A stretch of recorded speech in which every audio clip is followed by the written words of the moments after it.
के एक सैन्य अभ्यास के दौरान जंगल के बीच एक रहस्यमयी मशीन खोज लेते हैं। शुरुआत में उन्हें लगता है कि ये उनके प्रशिक्षकों द्वारा लगाया गया कोई जाल है। मशीन को नष्ट करने के इरादे से कुछ सैनिक उसके ऊपर विस्फोटक लगा देते हैं और धमाका कर देते हैं। लेकिन विस्फोट के बाद जो होता है उसे देखकर सभी के होश उड़ जाते हैं। इतना बड़ा धमाका होने के बावजूद मशीन पर एक खरोंच तक नहीं आती। तभी मशीन के सिर से लाल रंग ऊंची चट्टान के किनारे पहुंच जाते हैं। आगे गहरी खाई थी और पीछे मौत बनकर वो रहस्यमयी मशीन उनका पीछा कर रही। टीम के उप कमांडर की दोनों टांगें बुरी तरह क्षतिग्रस्त हो जाती हैं। चारों तरफ चीख पुकार और अफरा तफरी मच जाती है। अधिकांश सैनिक डर के कारण घबरा चुके थे, लेकिन यूनिट 81 का जैक अभी भी हार मानने को तैयार नहीं था। जैक समझ जाता है ऑपरेटर विस्फोट में मारा जा चुका था और उसका उपकरण पहाड़ के ऊपर कहीं छूट गया था। मजबूर होकर जैक दोबारा खतरे के बीच लौटता है। वो मलबे और टूटे हुए पत्थरों के बीच अपने साथी को ढूंढ निकालता है, लेकिन जब वो रेडियो की जांच करता है तो पास दौड़ता है। वो सभी को चेतावनी देता है कि अगर वे अभी नहीं निकले तो कोई भी जिंदा नहीं बचेगा। जैक की बात निश्चित मौत को बुलाने जैसा था। सब कुछ ठीक सके। कुछ ही क्षण बाद वो विशालकाय मशीन चट्टान के किनारे पहुंच जाती है। वहां पहुंचते ही वो अपने शरीर से एक नीली रोशनी छोड़ती है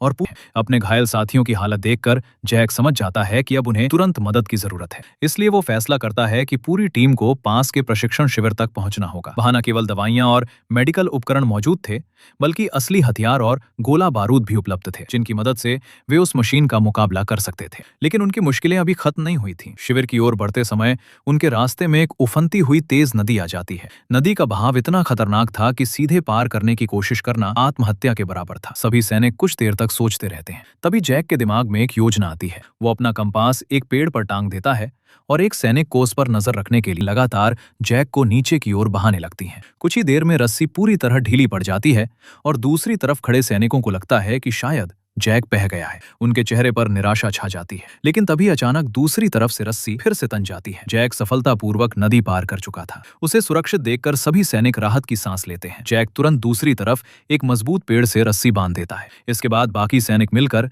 रस्सी को कसकर खींचते हैं और देखते ही देखते नदी के ऊपर एक अस्थायी स्लाइडिंग रोप तैयार हो जाती है। अब पूरी टीम उसी के सहारे नदी पार करने लगती। दौरान पेड़ पर टंगा कंपास अचानक पागलों की तरह घूमने लगता है। सुई इतनी तेजी से घूम रही थी मानो किसी शक्तिशाली चुंबकीय बल ने उसे अपनी तरफ खींच लिया हो। यह संकेत था कि वो भयावह हत्यारी मशीन एक बार फिर उनका पीछा करते हुए यहां तक पहुंच चुकी थी और इस बार सैनिकों के पास बच निकलने का रास्ता लगभग खत्म हो चुका था।